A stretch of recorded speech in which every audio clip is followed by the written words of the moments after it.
नमस्कार, India news पर आपका स्वागत है। मैं हूं अनिल ठाकुर। हिमाचल प्रदेश सरकार को सीपीएस मामले में सुप्रीम कोर्ट से बड़ी राहत मिली है। सुप्रीम कोर्ट ने राज्य सरकार को 2 हफ्तों का नोटिस दिया है।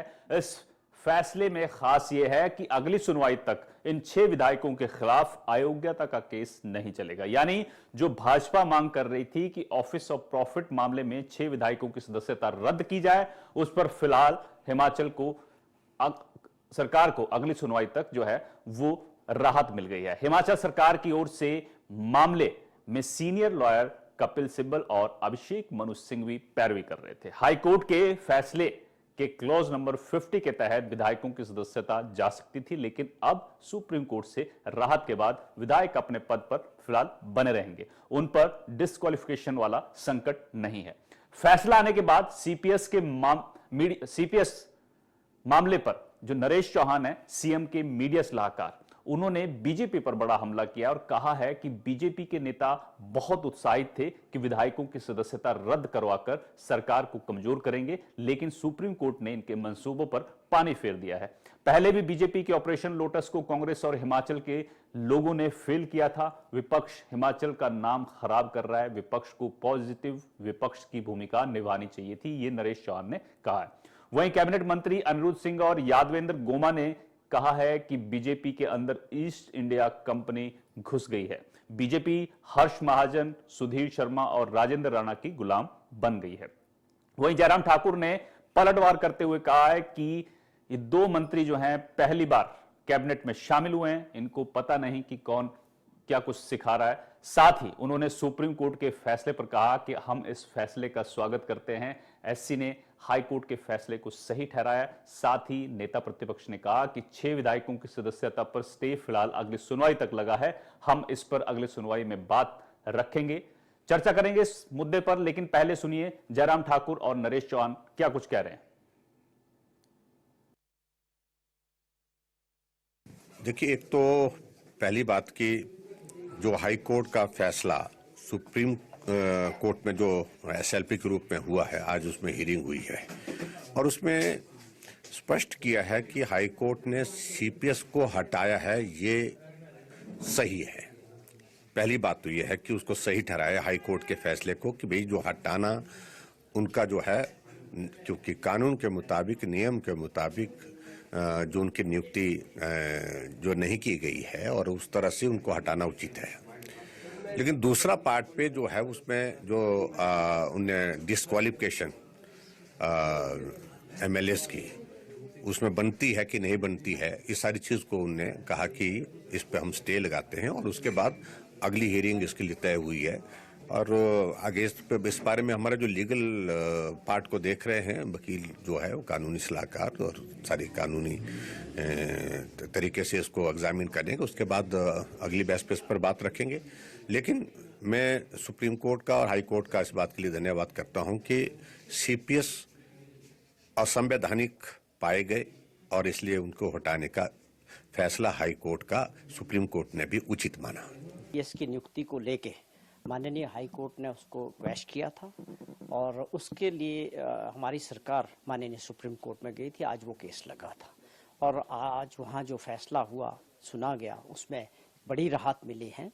जो उसमें पैरा 5 था जिसमें आगे प्रोविजंस थे कि डिस्क्वालिफिकेशन ऑफ एमएलएस की बात ऐसी चर्चा हो रही थी, उसको लेके माननीय सुप्रीम कोर्ट ने उसको स्टे किया है कि ऐसी कोई कार्रवाई आगे नहीं होगी।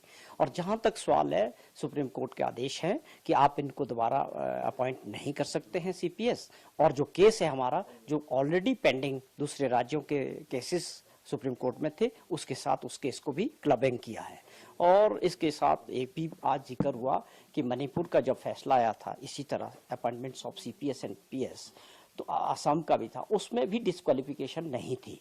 तो ये हमारे लिए बहुत बड़ी राहत की खबर है कि हाँ, अब ये जो है मामला सुप्रीम कोर्ट सुनेगा और कोई डिस्क्वालिफिकेशन जैसी कोई चीज विधायकों पे नहीं लागू होगी। तो ये हम इस बात का और इस फैसले का स्वागत करते हैं।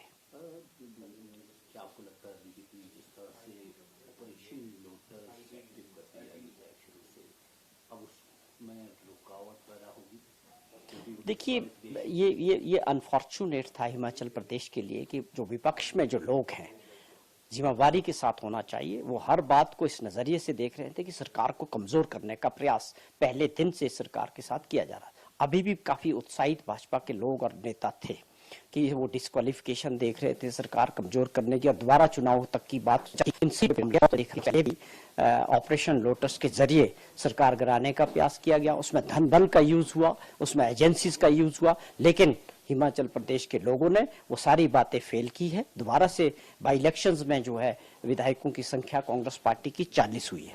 तो प्रदेश के लोग जो चाहते हैं कि यहाँ पर विकास हो, जो सरकार उन्होंने चुनी है लोकतंत्र में, वो 5 साल तक प्रदेश के लोगों की सेवा करे। तो मैं समझता हूं कि भाजपा के लोगों को बार बार ये जो नेगेटिव पब्लिसिटी और छोटे मुद्दों को लेकर राष्ट्रीय स्तर पे हिमाचल प्रदेश का नाम खराब कर रहे हैं, कभी समोसे पे चर्चा कर रहे हैं, कभी टॉयलेट सीट पे चर्चा हो रही है, कभी होटल बंद करने पे चर्चा।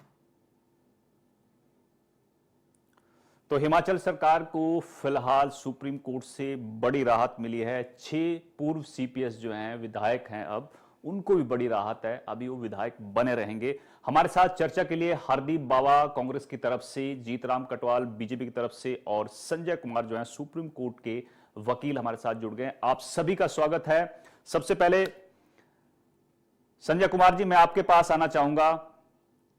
आज जो फैसला आया है सुप्रीम कोर्ट का, कांग्रेस को बड़ी राहत मिली है, लेकिन बीजेपी ये कह रही है कि जो विधायकों की सदस्यता का मामला है वो फिलहाल अगली सुनवाई तक स्टे हुआ है, उसके बाद हम इसकी भी चर्चा करेंगे सुनवाई के दौरान। क्या पूरा मामला है, जो विधायकों की सदस्यता है उसको लेकर सुप्रीम कोर्ट ने क्या कहा है?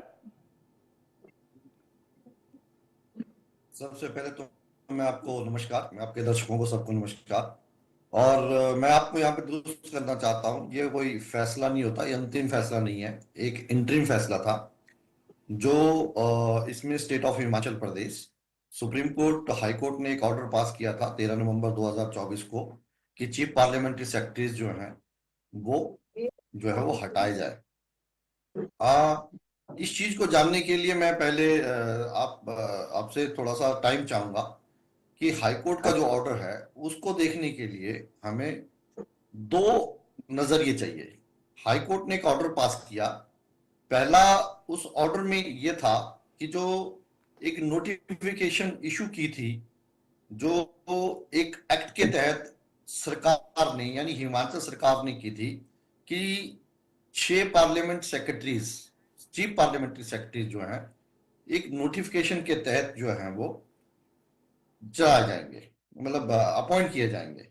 तो सबसे पहले हाईकोर्ट ने 13 नवंबर की जो जजमेंट आई थी उसको क्वेश्चन किया और कहा कि जो chief parliamentary secretary term and condition appointment act है 2006 उसको रद्द किया जाता है।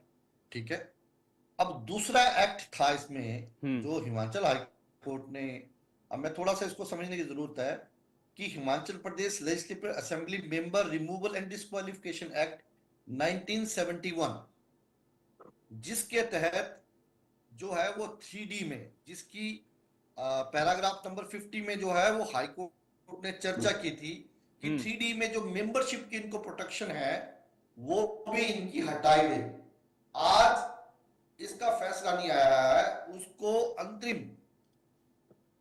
एक अंतरिम इंटरिम ऑर्डर पास किया कि उस पे स्टे किया जाएगा, जबकि जो चीफ पार्लियामेंट्री सेक्रेटरी जो हैं उन्होंने हाई कोर्ट सुप्रीम कोर्ट ने चीफ जस्टिस ऑफ इंडिया ने स्पेसिफिकली सरकार को यह कहा कि there will be no fresh appointment of chief parliamentary secretaries. यानी कि जो हाई कोर्ट ने ऑर्डर पास किए हुए हैं, 2 इसमें चीजें हैं। एक ये है कि चीफ पार्लियामेंट्री सेक्रेटरीज को हटाया जाता है, उनकी मेंबर उनकी जो डिस्क्वालिफिकेशन है एमएलए शिप की उसको 3D के तहत जो है वो बरकरार किया जाता है। आर्टिकल 192 के तहत उसको शुरू कर सकते थे और उस पॉइंट को जो है आज सुप्रीम कोर्ट ने जो है वो विराम लगा दिया 29 जनवरी 2025 तक। और कहा गया, अब जो रिस्पोंडेंट थे जिसमें मैं भी एक Kalpana Devi versus state of Himachal Pradesh में था और जो दूसरी पिटीशन थी सतपाल सत्ती वाली, उसमें भी कहा गया कि आप विद इन 2 वीक जो है अपना रिस्पॉन्स इसमें जो है वो फाइल कीजिए, ताकि उस विषय पे जो है 29 तारीख को इस विषय को दोबारा सुना जाएगा कि क्या इस डिस्क्वालिफिकेशन को कंटिन्यू किया जाए और या इस पे जो है वो एक परमानेंट ऑर्डर पास किया जाएगा। ये इंटरिम ऑर्डर है जो 29 जनवरी 2025 तक दिया गया हुआ है। ये इसको मेरे को समझाने की आपको जरूरत थी, वो मैंने बड़ी क्लियरिटी के साथ आपको बताया। Thank you. ठीक है जी, ठीक है। हरदीप बाबा जी, आप, कांग्रेस ये कह रही थी कि जी। भाजपा जो है बड़ी उत्साहित थी, आपको बड़ी राहत मिली है सुप्रीम कोर्ट से, लेकिन बीजेपी कह रही है कि अगली सुनवाई तक ये राहत है। देखिए, पहले तो मैं आपका धन्यवाद करता हूं। मुझे आज आपके माध्यम से आपके सभी दर्शकों को जो है अपना मैसेज और यहाँ पे इस चर्चा में भाग लेने के लिए मुझे आपने आमंत्रित किया। आज ये जो फैसला आया है, मैं समझता हूं हमारे लिए तो कांग्रेस पार्टी के लिए और कांग्रेस पार्टी की सरकार के लिए तो खैर जहां राहत की बात है, पर जितना उत्साहित भाजपा के लोग, भाजपा का नेतृत्व, चाहे वो राज्य नेतृत्व है या केंद्रीय नेतृत्व, जो उत्साहित थे कि आज जो है इनको 6 विधायकों को जो है डिस्क्वालीफाई करके दोबारा पुनः जो है यहाँ पे उपचुनाव करा के जो है सरकार को कमजोर करने की बात जो ये लोग सोच रहे थे, एक बहुत बड़ा झटका जो है मैं समझता हूँ उन लोगों को मिला है। और आज लोकतंत्र में जिस तरीके से हिमाचल प्रदेश में कांग्रेस पार्टी की चुनी हुई सरकार को डिस्टेबलाइज करने का, अस्थिर करने का प्रयास लगातार भाजपा की जो है वो लीडरशिप जो है, वो चाहे केंद्र की लीडरशिप है जो है या राज्य हिमाचल प्रदेश की लीडरशिप है, लगातार लगी हुई और नाकाम कोशिशें जो है इनकी जारी हैं। इनका आज जो है कहीं पे भी हिमाचल प्रदेश को किस तरीके से आगे ले जाना है, किन मुद्दों को जो है हिमाचल प्रदेश के किन मुद्दों को लेकर जो है विधानसभा के अंदर या विधानसभा के बाहर सरकार को सहयोग करने की बात है केंद्र सरकार के द्वारा। मैं समझता हूँ बहुत ही अच्छी राजनीति जो है आज भाजपा के द्वारा देश में देखने को मिल रही है और लगातार ऐसे प्रयास हैं।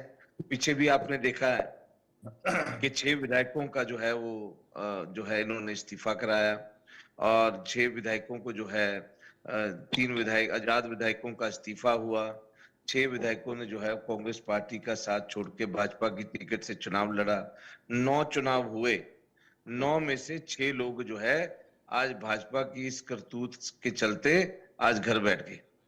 6 लोग जो है उनको घर बिठाने का काम भाजपा ने ही कर दिया और उसके बावजूद भी जो है वो आज बाज नहीं आ रहे और फिर जो है ऐसी छोटी राजनीति, ओछी राजनीति करके दोबारा चुनी हुई सरकार को स्थिर करने का प्रयास कर रहे हैं। आज माननीय सर्वोच्च न्यायालय ने जो फैसला किया है उसका स्वागत करते हैं और मैं समझता हूं कि आज भाजपा के लोगों को जरूरत है कि इस चुनी हुई सरकार को जो 3 साल का समय शेष बचा है उसमें अपना समर्थन, अपना सहयोग दें और जो है माननीय मुख्यमंत्री जी को और सरकार को जो है आप लोग एडवाइस करें जहां अगर आपको लगता है कि कहीं कोई कमी है। ठीक है, पर इस ठीक है हरदीप जी, ठीक है। कटवाल साहब जुड़े हुए हैं भाजपा की तरफ से, आप उनसे कह रहे हैं कि समर्थन दे। कटवाल साहब देखिए, ईस्ट इंडिया कंपनी जो है भाजपा में घुस गई है, ये अनिरुद्ध सिंह और समर्थन की जरूरत नहीं है, मैं ये कह रहा हूँ। हाँ, मतलब विपक्ष अपनी भूमिका अच्छे से निभाए, आपका मतलब वो है। लेकिन कटवाल साहब, अनिरुद्ध सिंह और यादवेंद्र गोमा कैबिनेट मंत्री हैं, दोनों कह रहे हैं कि भाजपा में ईस्ट इंडिया कंपनी घुस गई है। राजेंद्र राणा, सुधीर शर्मा और हर्ष महाजन जो हैं उनकी गुलाम बन गई है भाजपा। धन्यवाद अनिल जी। मैं कुछ बात कहना चाहूंगा। मामला है सीपीएस की सदस्यता का। ये कहने को तो बहुत कुछ कहेंगे, इसमें कोई दो राय नहीं। इस डिबेट में मैं 2 दफा पहले भाग ले चुका हूँ और एक दफा प्रेम कौशल थे, एक दफा कोई और कांग्रेस के पदाधिकारी थे, विधायक थे शायद कोई जी। पर एक बात तो बड़ी क्लियर है कि जो 13 नवंबर को फैसला आया उसमें इनका आधा आर्डर तो इम्प्लीमेंट हो गया कि सदस्यता को छोड़कर अपने पदों से तो हटा दिया और सुप्रीम कोर्ट ने कह दिया कि इनको दोबारा नहीं अपॉइंट किया जा सकता। ये कांग्रेस पार्टी को ये भी समझना चाहिए।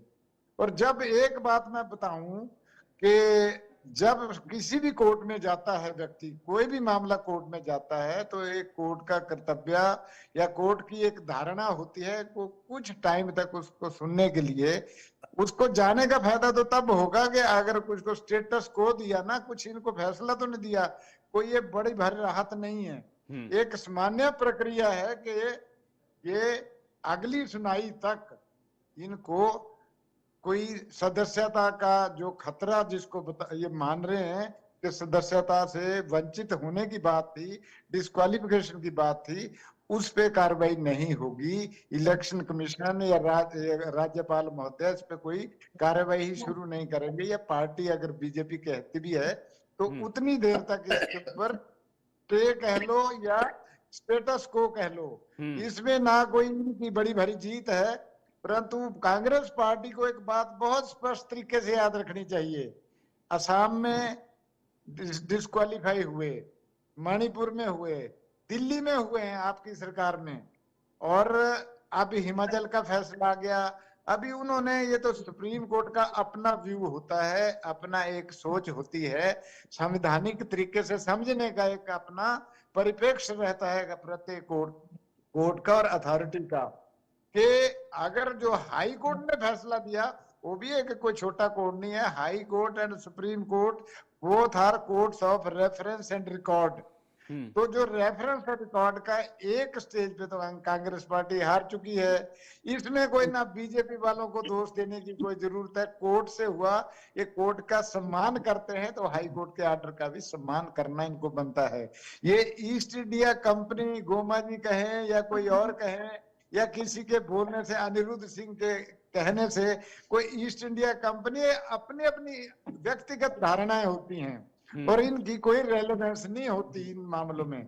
रेलेवेंस जो है, हाई कोर्ट का ऑर्डर आया, डिस्क्वालीफाई हुए, इन कंसिक्वेंस डिस्क्वालीफाई हुए, और इनके सुविधाएं उसी दिन, मैंने चीफ सेक्रेटरी महोदय के आपको सोशल मीडिया में सारे ऑर्डर निकले के इनके दफ्तर भी ले लिए जाए, गाड़ियां भी वापस ले ली जाए, पदों से भी हट गए, और उसके बाद अब डिस्क्वालिफिकेशन का जो मुद्दा है वो कोर्ट में ले गए। कुछ राहत तो मिलती है, राहत कह लो या कुछ, एक सुप्रीम कोर्ट का प्रोसीजरल मेथड है ये, और कुछ नहीं है। इनको जो 15 दिन टाइम दो चाहे 1 महीना दो, पर जब आप कोर्ट में गए तो उनको सुनने के लिए कुछ टाइम तो चाहिए। ये ना कांग्रेस पार्टी की जीत है, ना कोई बड़ी खुशी मनाने वाली बात है। ये जो 2D में इनका जो इसकी पार्लियामेंट्री सेक्रेटरी की परिभाषा है, उसमें साफ लिखा हुआ है कि एक विधायक को मुख्यमंत्री महोदय पार्लियामेंट्री सेक्रेटरी बना सकते हैं, 2006 का जो कानून है, परंतु उस कानून को ही निरस्त कर दिया। तो जब इतना बड़ा हादसा इनके साथ हो गया तो ये स्वाभाविक है। अब जितना मर्जी हम राजनीतिक तौर पे कहें कि जी ये तो लोटस हो गया, फलाना फेल हो गया, या हर्ष महाजन का नाम ले रहे हैं, किसी का नाम ले रहे हैं, ये प्रजातंत्र है, ये भी चुन के आए हैं, और ये कोर्ट से इनको ये फैसले का भी सामना करना इनकी ड्यूटी है। और ये फैसले का सामना, आधा तो इन्होंने लागू कर दिया, आधे के लिए वेट कर रहे हैं। और ये मैंने अपने 2 दफा के आपके चैनल में या न्यूज 18 में मैंने पहले बताया हुआ है। विधानसभा में रूल 67 में जो चर्चा हुई थी वर्ष 2023 के शुरू में धर्मशाला में, वहां भी मैंने बोला हुआ है कि ये डिस्क्वालीफाई कराने का इनकी तैयारी है। और आज वो बातें सच आ रही हैं, तो इनको कोई ज्यादा खुशी मनाने वाली बात नहीं है। अच्छी बात है, सुप्रीम कोर्ट में गए हैं, ये इनका हक है, सरकार लगी हुई है, अपना इनका अपना एक तरीका है, परंतु जनता ने इनको नकार दिया है इस इशू के ऊपर। और अगर चाहें तो ये जनता से जाके पूछ के पता कर ले। कटवाल साहब कह रहे हैं कि ज्यादा खुशी मनाने वाली बात कांग्रेस के लिए नहीं है। हरदीप बाबा जी से मैं जवाब लूंगा, लेकिन पहले संजय कुमार जी, जिस तरह से कटवाल साहब कह रहे हैं कि कांग्रेस के लिए बड़ी राहत की बात नहीं है, दूसरे राज्यों का उदाहरण दे रहे हैं, थोड़ा टेक्निकल चीजें समझाइए कि जो विधायक हैं, 6 विधायक हैं, इन पर तलवार कितनी बड़ी लटकी है? क्या अगली सुनवाई के बाद बीजेपी इस पर आगे कानूनी राय लेने की तैयारी कर रही है? थोड़ा टेक्निकल चीजें दर्शकों को समझाइए। जैसे मैंने पहले भी कहा आपको कि इस तमाम चीज को समझने के लिए हम लोगों को इस पूरे परिप्रेक्ष्य को दो एंगल से देखना पड़ेगा। जो हाई कोर्ट का ऑर्डर है वो एकदम वैलिड ऑर्डर है और पार्शियली ये जो है वो आज अलाउड भी हो चुका है। यहाँ तक कि इसी तरह का जो एक मुकदमा, इस तरह के जो मुकदमे आज पेंडिंग पड़े हुए हैं, जिसमें एक स्टेट ऑफ वेस्ट बंगाल का Vimleshwar Roy versus state of West Bengal है, जिसमें स्टेट गवर्नमेंट जो वेस्ट बंगाल की गवर्नमेंट है वो सुप्रीम कोर्ट आई थी और जिसमें विमलेश्वर रॉय के केस में जो सीपीएस हटाए गए थे उन पे कोई स्टे नहीं हुआ है और वो उनको आज भी उनकी 2015 में ये एसएलपी पड़ी थी। उसके बाद एक जगमोहन भाटी की एक एसएलपी है जो जिसमें चंडीगढ़ हाई कोर्ट ने, पंजाब हरियाणा हाई कोर्ट ने कहा था कि जो सीपीएस है यानी कि चीफ पार्लियामेंट्री सेक्रेटरीज जो हैं वो एक इलीगल और एक अनकॉन्स्टिट्यूशनल पोस्टें हैं, इनको हटाया जाएगा।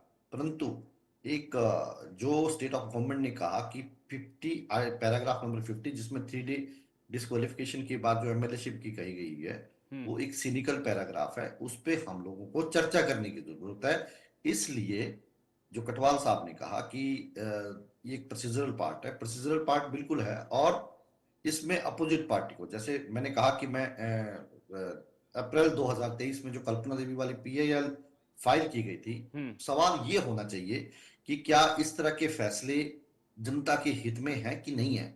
देखो सरकार ये हो चाहे वो हो, जो जनता की भलाई के लिए काम करेगी सरकारें वो सही होती है। जब हम लोगों ने यानी कि पीआईएल नंबर 19 2023 अप्रैल महीने में सबसे पहले डाली गई थी तो उसमें कहा गया था कि जो सीपीएस अपॉइंट किए गए हुए हैं इनके ऊपर गाड़ियों पे खर्चा एक्स्ट्रा हो रहा है, इनके जो रहन सहन के लिए जो पैसा लगाया जा रहा है, इनको पूरा एस्कोर्ट मिलती है, इनके ऊपर लाखों करोड़ों का जो खर्च किया जा रहा है क्यों ना वो हिमाचल की जनता पे किया जाए। और ठीक उसी को देखते हुए सबसे पहले हाईकोर्ट ने नोटिस इशू किया था और आपको याद होगा हाईकोर्ट ने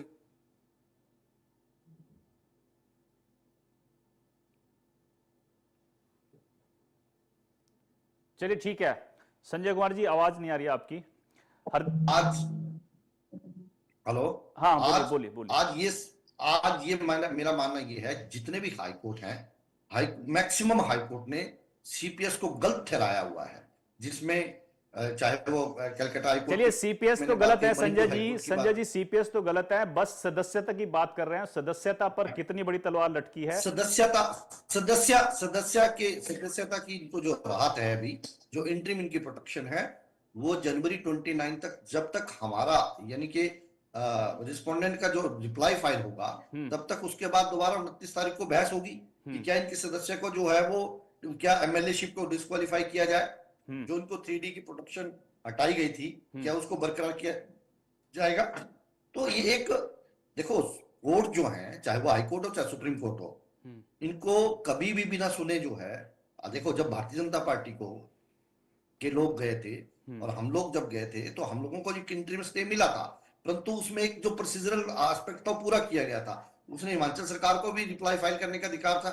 आज यहाँ पे जो ये स्टेट ऑफ हिमाचल प्रदेश ने जो एसएलपी फाइल की हुई है उसमें जो अपोजिशन पार्टी है उनको रिप्लाई फाइल करने का अधिकार दिया गया हुआ है और जब ये रिप्लाई फाइल कर देंगे विद इन 2 वीक्स तो उसमें जब 29 तारीख को एक बहस होगी उसके बाद ये कहा जाएगा कि तब तक जो है उस पर रोक लगी हुई है। ठीक है तब तक इनको एक ऑक्सीजन मिली हुई है, 29 तारीख तक। ठीक है संजय जी, ठीक मिली हुई है। हाँ जी ठीक है, आपने समझा दिया अच्छे से।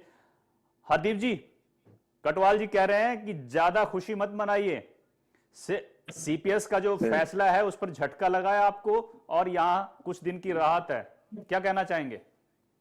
नहीं, इसमें कोई खुशी वाली बात नहीं है।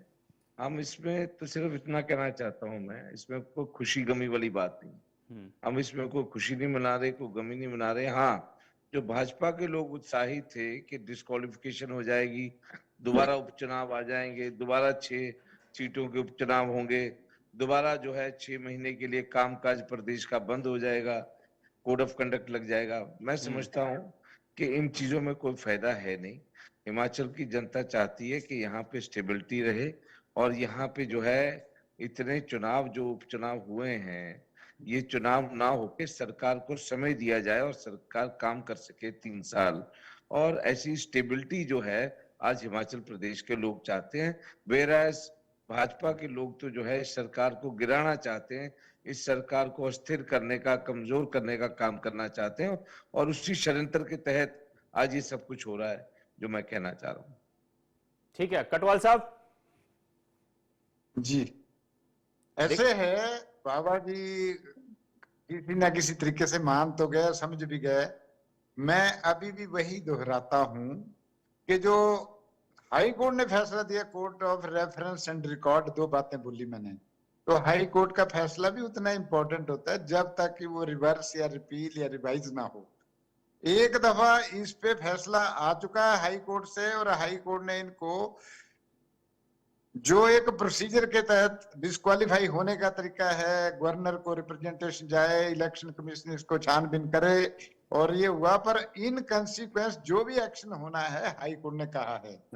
जब इनको जितनी फैसिलिटीज हैं, जितना खर्चा श्रीमान ये संजय जी ने कहा कि इनको सुविधाएं, ये खर्चा, इसके बारे में मैं एक दफा पहले भी कह चुका हूं कि ये जो 15% मिनिस्टर्स की जो स्ट्रेंथ फिक्स की थी, मिनिमम 12 और 15%, तो उसका मतलब ये था, हिमाचल में तो 10.5 मिनिस्टर बनते 68 के लिहाज से, परंतु फिर भी मिनिमम 12 किए थे।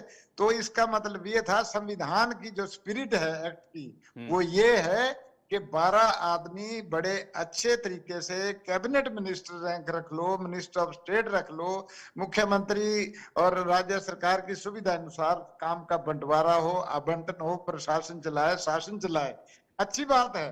परंतु अगर 12 के बाद आप इनको अलग अलग तरीके से अगर कोई बैकडोर एंट्री की बात करें तो वो असंवैधानिक होना ही था। मैंने ये रूल 67 की डिबेट में भी कहा हुआ। नंबर 2, एक कैबिनेट मिनिस्टर के नीचे एक चेयरमैन कैबिनेट होता है, बनाया हुआ है, एक सीपीएस कैबिनेट रैंक के साथ बनाया हुआ है। तो ये कोई जचती नहीं है बात, ये कोई दो टोपियां ऐसी हैं कि एक दूसरे की बराबर की खड़ी करके, ये तो अपने आप में भी कंट्राडिक्शन है। ये माननीय श्रीमान बाबा जी है, चलो ये तो बेचारे अभी थोड़े नए हैं, 2-3 महीने पहले आए हमारे साथ, अच्छी बात है। परंतु मैं बड़े ईमानदारी से, और बड़ी सैनिटी वाली बात ये है कि जो ये तरीका था और जो इनका कद था, वो एक दूसरे में समा नहीं जाना था, कहीं भी नहीं। अगर ये हटते भी नहीं, तब भी एक कंट्राडिक्शन है। ठीक है। और इस तरीके से मैं आपको बताऊं ये अनिल जी कि ये असंवैधानिक ही नहीं, अनवर्केबल भी रहा हुआ अभी तक अनुभव। ठीक है। और यही कारण है कि इनके सीपीएस लेवल पे बड़ी डिससेटिस्फेक्शन भी देखने को मिलती है, सारी दुनिया जानती है, जग जाहिर है। तो ये गलत है। थोड़ी देर बाद अपने आप फैसला आएगा, और ये आज बता दिया मैंने एडवांस में, ये जो हाई कोर्ट का फैसला आया है ये अपहेल्ड होगा, हर हालत में अपहेल्ड होगा। इसके कानूनी इंग्रेडिएंट्स और कानूनी जो कंटूर्स पैरामीटर्स आए हैं वो बिल्कुल क्लियर है, इसमें कोई संशय नहीं है। यही मुझे कहना है। ठीक है, बहुत बहुत शुक्रिया। मैं एक चीज कहना चाहता हूँ। हाँ जी, जी बोलिए। जैसे कटवाल जी कह रहे हैं, बहुत सीनियर विधायक हैं, हमारे बहुत आदरणीय हैं, तो मैं ये कहना चाहता हूँ, कहीं पर भी कोई हम माननीय उच्च न्यायालय के फैसले को जो है उसको डाउट नहीं कर रहे हैं, और माननीय हमारा उच्च न्यायालय हमारे लिए भी उतना ही बराबर है जितना आपके लिए है, और उनके फैसले का हम लोग सम्मान कर रहे हैं। पर सर्वोच्च न्यायालय में जाना जो है वो हर पार्टी का, हर सरकार का राइट है। उसमें अगर हमें ऐसी अप्रीहेंशन है कि आप हमारी सदस्यता जो है, हमारे विधायकों की सदस्यता को लेकर जो है उनको जो है सरकार को डिस्टेबलाइज करने का प्रयास कर रहे हैं, तो हमारे we have very much right to go to the supreme court. Court में जाने का अधिकार सबके पास है। बहुत बहुत शुक्रिया, माफी चाहूंगा, वक्त की कमी है। हरदीप जी, कटवाल साहब और संजय जी, बहुत बहुत शुक्रिया अपनी राय रखने के लिए। तो सुप्रीम कोर्ट का फैसला जो है हिमाचल में सीपीएस मामले में आया है। फिलहाल हिमाचल सरकार को राहत मिली है, और जो विधायक हैं उनकी सदस्यता पर जो तलवार लटकी थी उसको लेकर स्टे लग गया है अगली सुनवाई तक। मेरे साथ इतना ही। आप देखते रहिए इंडिया न्यूज़। नमस्कार।